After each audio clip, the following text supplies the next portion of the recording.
ಸ್ನೇಹಿತರೆ ನಮಸ್ಕಾರ.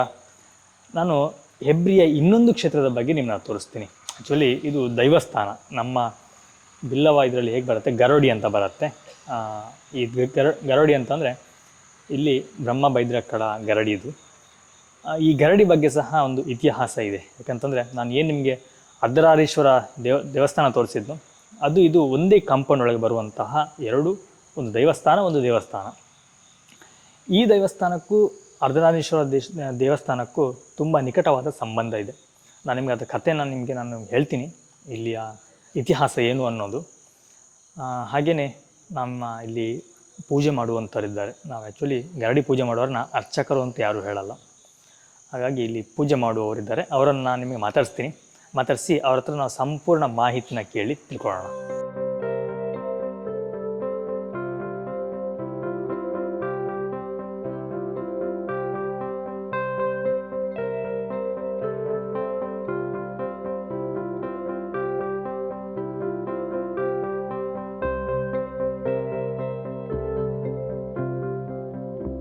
ಸ್ನೇಹಿತರೆ, ಇದು ತುಂಬ ಹಳೆಯದಾದಂಥ ಸ್ಟ್ರಕ್ಚರ್. ಆ್ಯಕ್ಚುಲಿ ಇಲ್ಲಿರುವಂಥದ್ದು ಇದು ಮಣ್ಣಿನ ಗೋಡೆ. ನೋಡಿ, ಇಲ್ಲಿ ಸ್ವಲ್ಪ ಹೋಗಿದೆ ಗೊತ್ತಾಗುತ್ತೆ. ಇದು ಮಣ್ಣಿನ ಗೋಡೆ ಇದು. ಹಾಗೆಯೇ ಇಲ್ಲಿರುವಂಥ ಬಾಗಿಲು ನೋಡಿ, ಇದು ತುಂಬ ಹಳೆಯ ಬಾಗಿಲು. ಸುಮಾರು ಇಷ್ಟು ದಪ್ಪ ಬರುತ್ತೆ. ಇಷ್ಟು ದಪ್ಪ ಅಂತಂದರೆ ಸುಮಾರು 3-4 ಇಂಚಷ್ಟು ಅಗಲವಾಗಿ ಬರುತ್ತೆ. ಇದರ ಲಾಕ್ ಸಿಸ್ಟಮ್ ಹಾಗೆ, ಇದು ಹಳೆಯ ಲಾಕ್ ಸಿಸ್ಟಮ್ ಇದೆ. ಈ ರೀತಿಯಾಗಿ ಚಿಲ್ಕ ಬರುತ್ತೆ ನೋಡಿ, ಹೇಗಿದೆ. ಹಾಗೆಯೇ ಇಲ್ಲಿರುವಂತಹ ಒಂದೊಂದು ಇದೆ ಅಡ್ಡಲಾಗಿ ಹಾಕಿರುವಂಥದ್ದು ಎಷ್ಟು ದೊಡ್ಡದಿದೆ ಅಂತಂದರೆ, ನಾವೀಗ ದೇವಸ್ಥಾನದಲ್ಲಿ ಹೋದಾಗ ಏನು ಕಂಬಗಳು ನೋಡ್ತೀವೋ ಆ ಕಂಬದ ಆಕಾರದಲ್ಲಿದೆ. ಅಷ್ಟು ದೊಡ್ಡದಾಗಿರುತ್ತೆ, ದಪ್ಪವಾಗಿದೆ. ನೋಡಿ, ಅದು ಒಂದೇ ಅಲ್ಲ, ಎಷ್ಟಿದೆ ಇಲ್ಲಿ. ಇದು ಹೌದು, ಹಾಗೆ ಅಲ್ಲಿ ಒಂದಿದೆ ನೋಡಿ. ತುಂಬ ಹಳೆಯ ಗರಡಿ ಇದು. ನಮಸ್ಕಾರ. ನಮಸ್ತೆ. ಮೊದಲು ನಿಮ್ಮನ್ನು ಪರಿಚಯ ಮಾಡಿಕೊಡಿ. ನನ್ನ ಹೆಸರು ಶಂಕರ್ ಅಂತೇಳಿ. ಹಾಂ, ಶಂಕರ್ ಸೇರಿಗಾರ. ಹಾಂ. ದಿವಸ ಇಲ್ಲಿ 2 ಹೊತ್ತು ಬೆಳಗ್ಗೆ ಹೂ ನೀರಿಟ್ಟು ಪೂಜೆ, ಸಂಜೆ ದೀಪ ಇಡುವಂಥದ್ದು. ಹಾಂ. ವಿಶೇಷ ಪೂಜೆಯಲ್ಲಿ ಬೇರೆ ಅಂದರೆ ರಂಗ ಪೂಜೆ ಇದ್ದರೆ ದೇವಸ್ಥಾನದಲ್ಲಿ ರಂಗ ಪೂಜೆ ಆದರೆ ಇಲ್ಲೂ ರಂಗ ಪೂಜೆ ಆಗಬೇಕು. ಮತ್ತು ಎಲ್ಲ ದಿಕ್ಕಲ್ಲೂ ಗರಡಿಯಲ್ಲಿ ಹಗಲ್ಪನ್ನಿಯವರ ಸೇವೆ ಅಂತ ಹೇಳಿದರೆ ಗರಡಿಯೇ ಪ್ರಧಾನ. ಆದರೆ ಇಲ್ಲಿ ಅರ್ಧನಾರೀಶ್ವರ ಪ್ರಧಾನ. ಹಾಗಾಗಿ ಅರ್ಧನಾರೀಶ್ವರನಲ್ಲಿ ಎಲ್ಲ ರಂಗ ಪೂಜೆದ್ದು ಇದು ಹಗಲ್ಪನ್ನಿಯವರದ್ದು ಪಟ್ಟಿ ಏನು ಸಾಮಾನ್ಯ ಪಟ್ಟಿ ಕೊಡುವಂಥದ್ದು ನಾವಲ್ಲ, ಗರಡಿಯವರಲ್ಲ, ದೇವಸ್ಥಾನದವರೇ ಕೊಡುವಂಥದ್ದು. ಅಲ್ಲಿಂದ ಸಾಮಾನು ನಮಗೆ ಅವರೇ ಪಾಲ್ ಮಾಡಿ ಕೊಡುವಂಥದ್ದು. ಓಕೆ.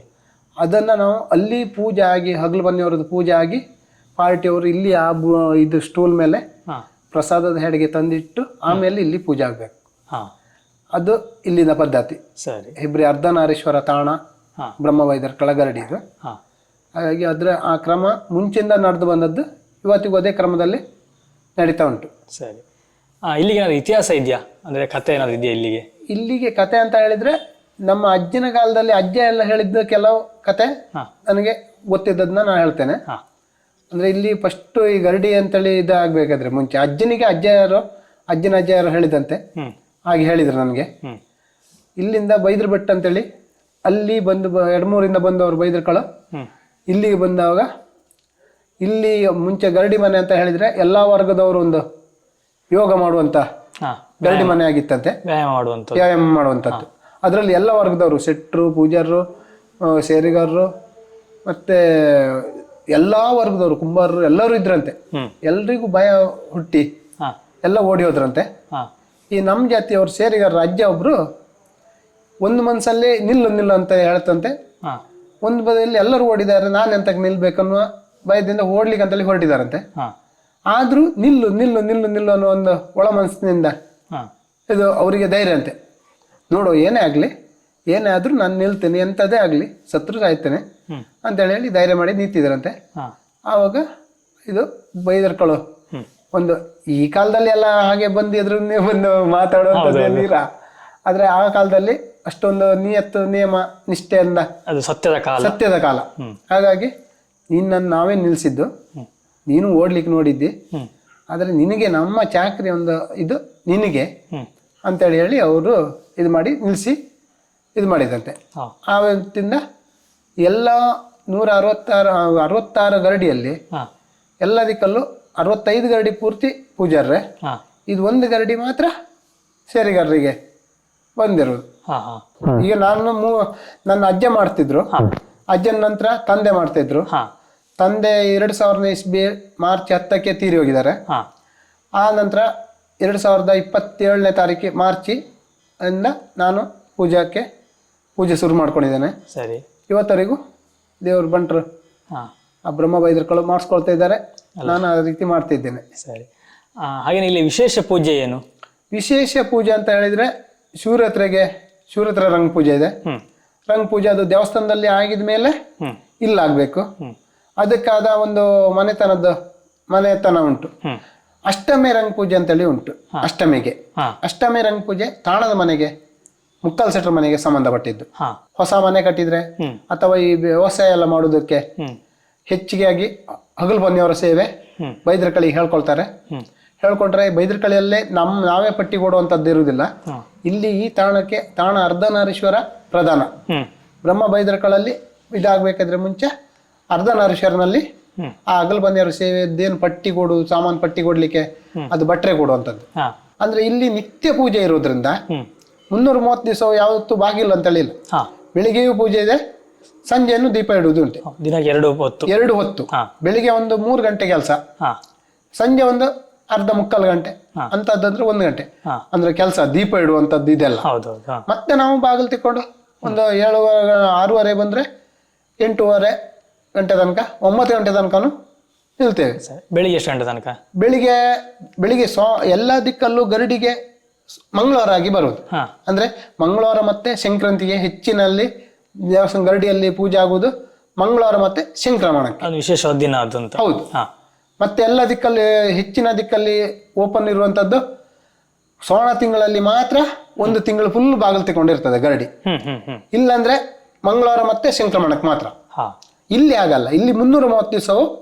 ಮತ್ತೆ ಇಲ್ಲಿ ಒಂದು ವಿಶೇಷತೆ ಏನಂದ್ರೆ ಎಲ್ಲಿಯೇ ಗರಡಿ ಹತ್ರ ಇದ್ರು ಸಹ ಗರಡಿದೇ ಬೇರೆ ಆವರಣ ಇರ್ತದೆ, ದೇವಸ್ಥಾನದ್ದೇ ಅಂಗಣ ಆವರಣ ಒಂದೇ ಇದ್ರಲ್ಲಿ ಇದ್ರು ಸಹ ಮಧ್ಯೆ ಆವರಣ ಅಂತೇಳಿ ಇರ್ತದೆ. ಇಲ್ಲಿ ಹಾಗೇನಿಲ್ಲ. ಅಲ್ಲಿ ಮುಖವಲ್ಲಿ ಮಂಟಪ ಉಂಟು, ಅಲ್ಲಿ ದೇವರು ಪಾತ್ರೆ ಆ ಮುಖವಲ್ಲಿ ಮಂಟಪದಲ್ಲಿ ನಿಲ್ತಾರೆ ಉತ್ಸವಕ್ಕೆ. ಇಲ್ಲಿ ಬೈದರ್ಕಳು ಗರಡಿ ಅಂಗಣದಲ್ಲಿ ನಿಂತ್ಕೊಂಡು ಮುಖ ಭೇಟಿ ಉಂಟು. ವರ್ಷಕ್ಕೆ 2 ಸಲ ಮುಖ ಭೇಟಿ ಉಂಟು. ಒಂದು ಸಂಕ್ರಮಣ ದಿವಸ, ಅದು ಸಂಕ್ರಮಣ ಅಂತ ಹೇಳಿದ್ರೆ ಏಪ್ರಿಲ್ ಅಲ್ಲಿ ದೊಡ್ಡ ಉತ್ಸವ 4 ದಿವಸದ್ದು. ಫೆಬ್ರವರಿ 22 ಹೆಚ್ಚಿನ ಡೇಟ್ ಬರುವುದೇ ಫೆಬ್ರವರಿ 22 ಗೆಂಡ ಸೇವೆ. ಅದು ಗೆಂಡ ಸೇವೆ ಅಂತ ಹೇಳಿದ್ರೆ ಅಲ್ಲಿ ಎದುರುಗಡೆ ಗೆಂಡದ ಹೊಂಡ ದೇವರದ್ದೊಂದು, ಗರಡಿಗೆ ಸಂಬಂಧಪಟ್ಟ ಶಿವರಾಯನ ಗೆಂಡದ ಹೊಂಡ ಒಂದು, 2 ಗೆಂಡದ ಹೊಂಡ ಹಾಕ್ಲಿಕ್ಕೆ ಉಂಟು. ಅದರಲ್ಲಿ ದೇವರ ಪಾತ್ರಿ ದೇವರದ್ದು ಗೆಂಡದ ಹೊಂಡ ತುಳಿಲಿಕ್ಕೆ, ಶಿವರಾಯನ ಪಾತ್ರಿ ಶಿವರಾಯನ ಗೆಂಡದ ಹೊಂಡ ತುಳಿಲಿಕ್ಕೆ. ಅದರಲ್ಲಿ ಬಿಲ್ ಹೌಸ್ ಶಿವರಾಯನ ಗೆಂಡದ ಹೊಂಡದಲ್ಲಿ ಗೆಂಡ ತುಳಿತಾರೆ ಹರಕೆ ಹೊತ್ತವರು. ಮತ್ತೆ ಬೇರೆ ವರ್ಗದವರೆಲ್ಲ ದೇವರ ಹೊಂಡದಲ್ಲಿ ಗೆಂಡ ತುಳಿತಾರೆ ಹರಕೆ ಹೇಳ್ಕೊಂಡವರು.